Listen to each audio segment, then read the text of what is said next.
Step nombor 1, bahu jangan angkat Buka you punya tangan sampai habis. Kalau tak mampu buka besar, kita buka sikit-sikit macam ni dulu. Okay, jangan kata ayah sikit saja saya boleh buat. Memang kita tak akan terus buat terus jadi hebat. Okay, kita akan semakin buat semakin kuat, semakin sihat, semakin hebat punya ya. Tangan buka, buat bulatan kecil. Bahu tak ada angkat, turun. Leher panjang, perut kemut, badan tegak. Kaki bengkok sikit lutut, jangan tekan lutut bengkok sikit. Okay, maling.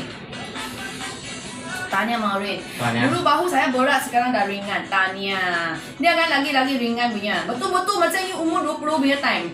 Balikkan bulatan. Umur 20, buat dari Dia tengah fikir dia tengah buat apa. slim, tapi itu kan memang banyak enjoy. Okay, mari buka bahu, tutup bahu. 60 lagi, my family kembang. Lagi enjoy. Lagi seronok. Okay, mari. Masuk keluar. Jangan tahan nafas. Semua tak angkat bahu tengok depan cermin.